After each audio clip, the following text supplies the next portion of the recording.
Sorry.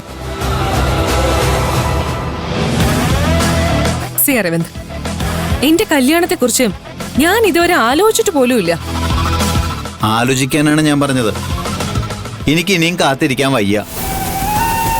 കല്യാണത്തെക്കുറിച്ച് ഞാൻ ആലോചിച്ചേക്കാം, പക്ഷേ അതൊരിക്കലും നിന്നെ കല്യാണം കഴിക്കുന്നതിനെ കുറിച്ച് ആയിരിക്കില്ല. തുറന്നു പറയുന്നത് കൊണ്ട് നീ ഒന്നും വിചാരിക്കരുത്. എനിക്ക് നിന്നെ കല്യാണം കഴിക്കാൻ കഴിയില്ല. എന്റെ പാർട്ട്ണറായി അതും നീ, എനിക്ക് ഇമാജിൻ ചെയ്യാൻ പോലും കഴിയാത്ത കാര്യമാണ്. നീ എന്താ ആളെ മണ്ടനാക്കണോ? എനിക്കറിയാം നിനക്ക് എന്നെ ഇഷ്ടമാണെന്ന്. ഇതിനു മുമ്പ് പലതവണ ഞാൻ സൂചന തന്നതാ. അപ്പോഴൊന്നും നോ പറയാതെ അതെല്ലാം കേട്ട് നിന്നത് എന്നോട് നിനക്ക് ഇഷ്ടമുള്ളതുകൊണ്ട് തന്നെയല്ലേ? പാർട്ട്ണറായിട്ട് എന്നെ സങ്കല്പിക്കാൻ പോലും കഴിയില്ല എന്ന് നീ പറഞ്ഞത് വെറുതെയാ?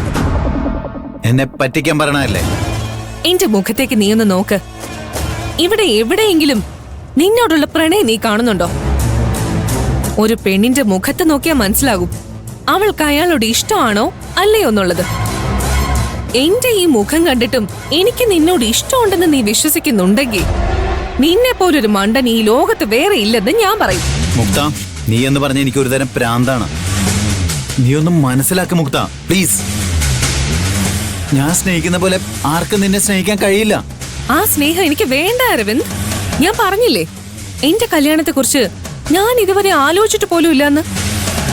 അത് ഞാൻ വെറുതെ പറഞ്ഞതൊന്നും അല്ല. കല്യാണമൊന്നും ഇപ്പൊ എന്റെ മനസ്സിലില്ല. എനിക്കിപ്പോ ഒറ്റ ഈ മാത്രമേ ഉള്ളൂ. എനിക്ക് വലിയൊരു ബിസിനസ് ഐക്കണായി മാറണം.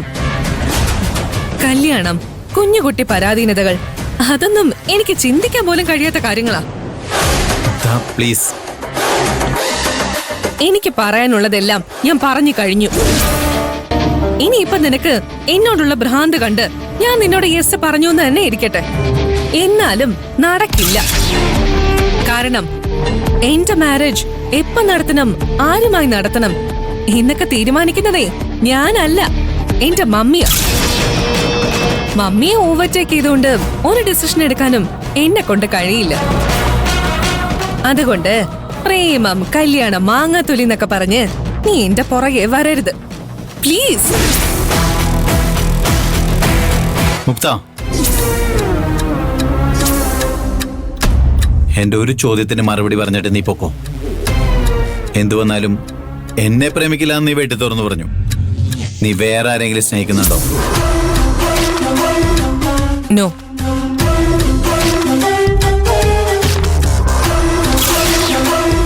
എന്റെ പിടിയിൽ നിന്ന് എളുപ്പത്തിൽ ഊരിപ്പോവാനൊന്നും നിനക്ക് കഴിയില്ല മുക്ത. നീ എന്റെ അടുത്ത് വരും, ഞാൻ നിന്നെ വരുത്തും. അതിനുള്ള കളികളൊക്കെ ഈ അരവിന്ദൻ അറിയാം.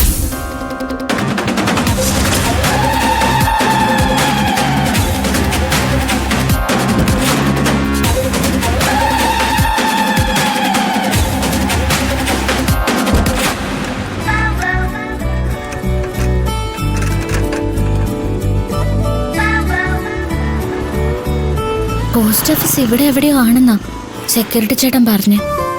എന്നിട്ട് ഇവിടെ ഒന്നും കാണുന്നില്ലല്ലോ. ആരോടൊന്ന് ചോദിക്കാം. ആ, ഓട്ടോച്ചേട്ടനോട് ചോദിക്കാം.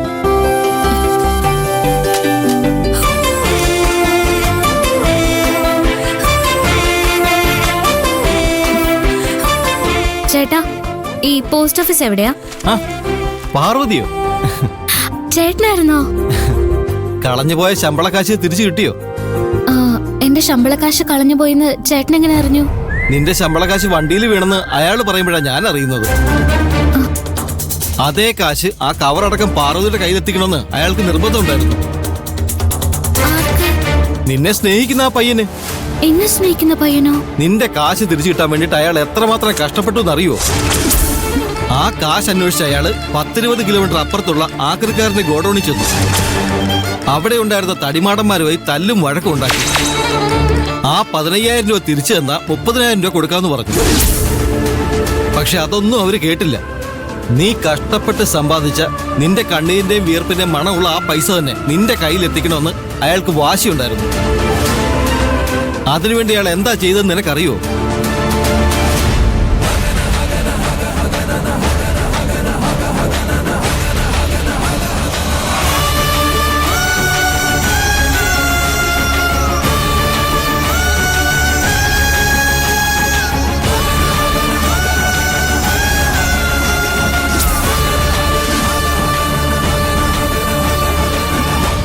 അയാൾ നിന്നെ പ്രേമിക്കുന്നത് നിനക്കറിയാമെന്ന് ഞാൻ അയാളോട് ചോദിച്ചു. ഇല്ലെന്ന് അയാൾ പറഞ്ഞത്. നീ അറിയാതെ നിന്നെ പ്രേമിക്കുന്നത് നല്ല സുഖമുള്ള ഏർപ്പാടാണത്രേ. എന്താ അയാളുടെ പേര്? അയാളുടെ പേരെനിക്കറിയില്ല. ഒരു ദിവസം അയാൾ നിന്നോടുള്ള ഇഷ്ടം തുറന്നു പറയുമെന്നാ പറഞ്ഞത്. അയാളത് തുറന്നു പറഞ്ഞ നീ കൂടുതലൊന്നും ആലോചിക്കണ്ട, സമ്മതം പറയണം. കാരണം അയാൾ നിന്നെ ഒരുപാട് സ്നേഹിക്കുന്നുണ്ട്. എത്രയോ കാമുകി കാമുകന്മാര് ദിവസവും എന്റെ ഓട്ടോയിൽ കയറാറുള്ളതാ. പക്ഷേ കാമുകി അറിയാതെ അവളെ ജീവനെ പോലെ സ്നേഹിക്കുന്ന കാമുകനെ ഞാൻ ആദ്യമായിട്ട് കാണുക. നിന്റെ ഭാഗ്യമോ പാർവതി. അയാളുടെ പേര് ചേട്ടനൊന്ന് ഓർത്ത് നോക്കോ? അയാളുടെ പേരെനിക്ക് അറിയില്ല മോളെ, ഞാൻ ചോദിച്ചില്ല. അയാളെ കാണാൻ എങ്ങനെയുണ്ട്? നല്ല സ്റ്റൈലും ചെറുപ്പക്കാരനാ, നല്ല അന്തസ്സുള്ള പെരുമാറ്റവും. നിങ്ങൾ രണ്ടുപേരും നല്ല ജോഡിയായിരിക്കും. ചേട്ടൻ അയാളുടെ പേര് ചോദിക്കാമായിരുന്നു. ഒരു രാത്രി മുഴുവൻ അയാൾ എന്റെ കൂടെ ഉണ്ടായിരുന്നു. പരസ്പരം പരിചയപ്പെടുകയും വിശേഷങ്ങൾ ചോദിക്കുകയും ഒക്കെ ചെയ്തു. പക്ഷെ പേര് ചോദിക്കാൻ മാത്രം മറന്നുപോയി. അയാൾ എവിടെയാ ഇറങ്ങിയത്? അയാളുടെ വീട്ടിലാണോ? അല്ല, ഓട്ടോ സ്റ്റാൻഡിനടുത്ത് അയാൾ ബൈക്ക് വെച്ചിട്ടാ ഞങ്ങൾ ആക്രിക്കാരനെ തപ്പിപ്പോയത്. പാർവതിയുടെ കാശ് കൊണ്ട് തിരിച്ചു വന്നപ്പോ ഓട്ടോ സ്റ്റാൻഡിനടുത്ത് ഇറങ്ങി. അവിടുന്ന് ആ ബൈക്കിലാ പോയത്. ചേട്ടാ, പോസ്റ്റ് ഓഫീസ് എവിടെയാ? എനിക്ക് കുറച്ച് പൈസ വീട്ടിലേക്ക് മണി ഓർഡർ അയക്കണം. പോസ്റ്റ് ഓഫീസ് ഇവിടെയല്ല, റെയിൽവേ സ്റ്റേഷൻ റോഡില്ല. ഇവിടുന്ന് ഒരു 1.5 കിലോമീറ്റർ ഉണ്ട്. 1.5 കിലോമീറ്ററോ? അത്രയും ദൂരം പോയി മണി ഓർഡർ അയച്ച് ഗാർമെന്റ്സിൽ ചെല്ലുമ്പോ വൈകും. പോസ്റ്റ് ഓഫീസിൽ ഉച്ചയ്ക്ക് പോവാം. ശരി, എന്നാ ഞാൻ പോവാണേ. ശരി.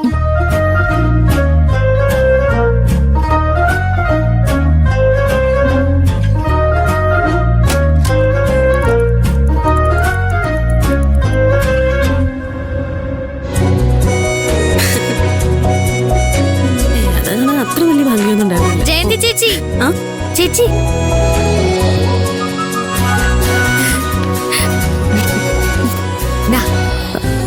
എന്താണ് ഇത്? നിങ്ങൾ എല്ലാരും കൂടി എനിക്ക് തന്ന പൈസ വീട്ടിലേക്ക് അയച്ചില്ലേ? അയച്ചില്ല, അയക്കണം. പിന്നെ എന്തിനാ ഇത് തിരിച്ചു തരുന്നത്? കളഞ്ഞുപോയി എന്റെ പൈസ ഇല്ലേ, അതെനിക്ക് തിരിച്ചു കിട്ടി. അതെവിടെ കിട്ടി? അതൊന്നും എനിക്കറിയില്ല. അപ്പൊ തിരിച്ചു കിട്ടിന്ന് പറഞ്ഞതോ? ഞാൻ പറഞ്ഞ സത്യം മോഹൻ ചേട്ടാ, എനിക്കത് തിരിച്ചു കിട്ടി. എന്റെ കയ്യിൽ എത്തിച്ചു തന്നു. ആര്? ഗന്ധർവൻ. ഗന്ധർവനോ? ആ, അങ്ങനെയാ അതിൽ എഴുതിയിരിക്കുന്നെ. എനിക്കൊന്നും മനസ്സിലാവുന്നില്ല, നീ തെളിച്ചു പറ.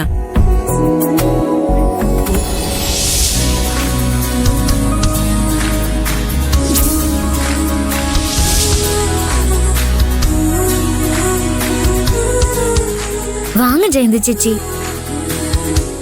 ഇതൊക്കെ നടക്കുന്ന കാര്യമാണോ? കേട്ടിട്ട് സിനിമാ കഥ പോലെ എനിക്ക് തോന്നുന്നത്. സിനിമാ കഥയൊന്നുമല്ല. സൗസൈന്റെ അസുഖം ഇവൾക്കും ബാധിച്ചതാ. മറവി. ഇവൾ ആ ശമ്പള കവർ എവിടെയോ മറന്നു വെച്ചു. ഓർമ്മ വന്നപ്പോ അത് പോയി എടുത്തു. എന്നിട്ടൊരു കള്ളക്കഥ. ഗന്ധർവനത്രേ. ഏത് ഗന്ധർവൻ? ഞങ്ങൾക്കറിയാത്ത ഏത് ഗന്ധർവനാ ഇവിടെ നിന്നെ ഹെൽപ്പ് ചെയ്യാനുള്ളത്? പൈസ മാത്രല്ല, ഒരു എഴുത്തുണ്ട്.